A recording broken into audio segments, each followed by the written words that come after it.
Everybody, it's Dragos from Toronto, Canada. I wanted to share something really profound. Actually, I wanted to give you a gift by passing you this information because it's absolutely profound and powerful, and it's not basically, it doesn't have to do this time with business. I just wanted to give you this, let's say, gift because it's really helpful.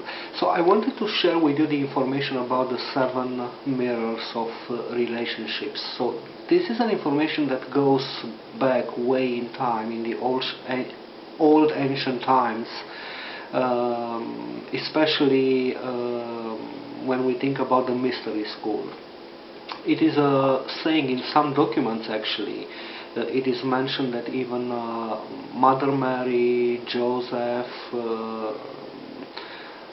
or Mary Magdalene were actually students of this mystery school. So before enumerating these 7 mirrors, and you will see it's fascinating how they work.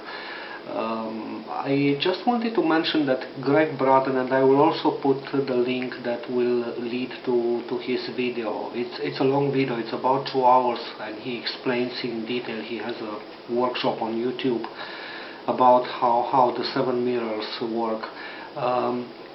Greg Braden was saying something really interesting. He was saying that in the ancient times, when somebody wanted to master a certain skill, be it compassion or passion or patience or whatever skill they wanted to master, that person was going to usually to Egypt.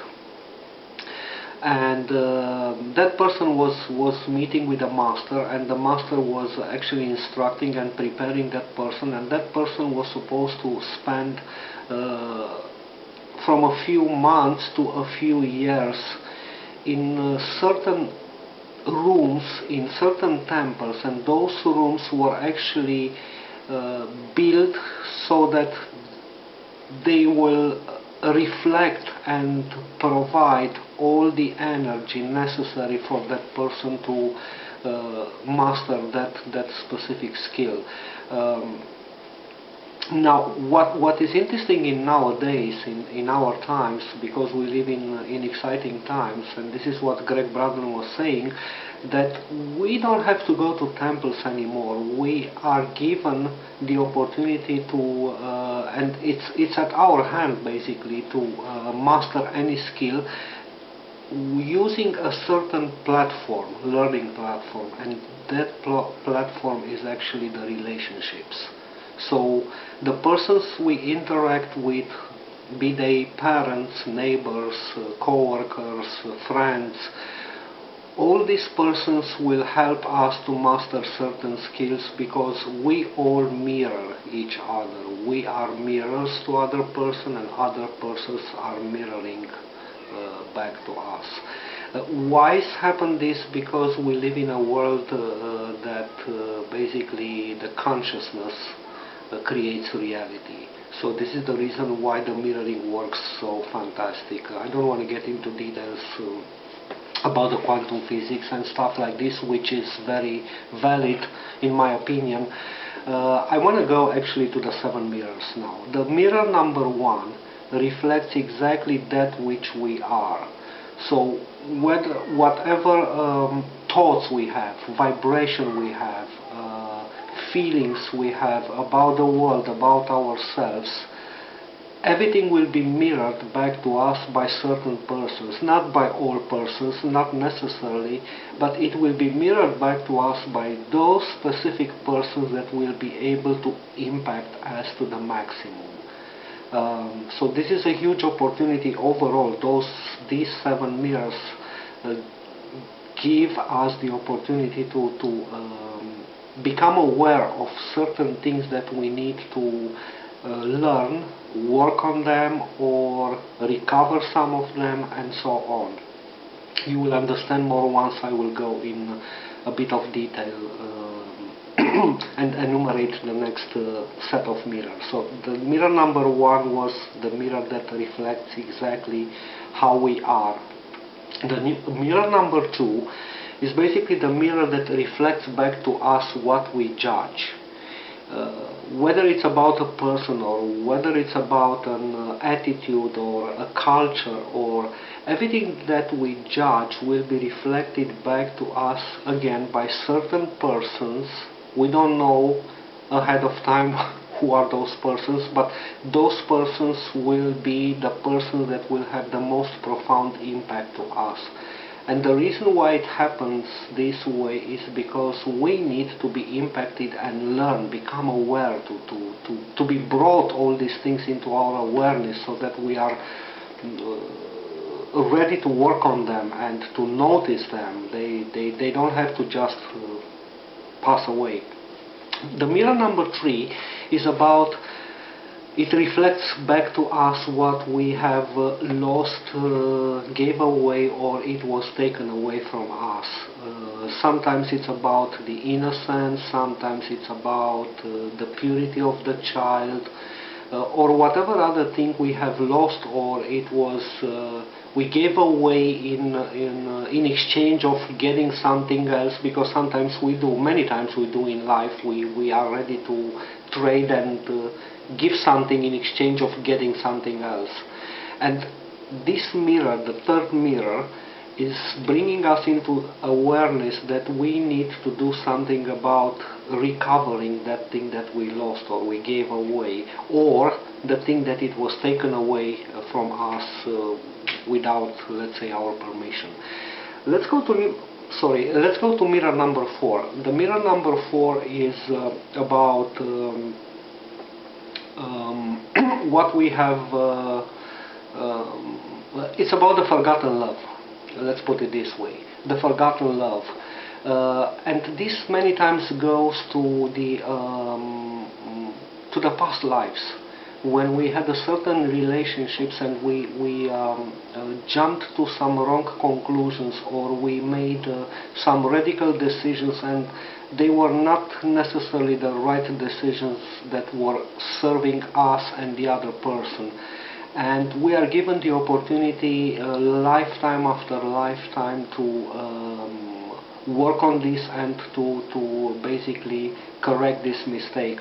And again, this will be brought into our awareness by a certain person that will behave in a certain way, that will tell something to us that will impact us and will make us think and realize that, okay, this is what I did and this is what I have to work on and do the correction. Let's move to the next one. The mirror number 5 is about the father and the mother model.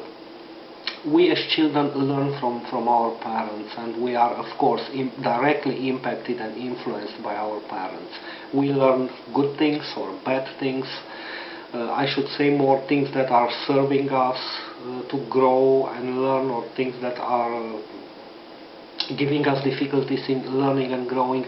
However, it's not about making a judgment. It is about understanding what we have accumulated from our parents and what we have to appreciate and what we have to work on and correct on.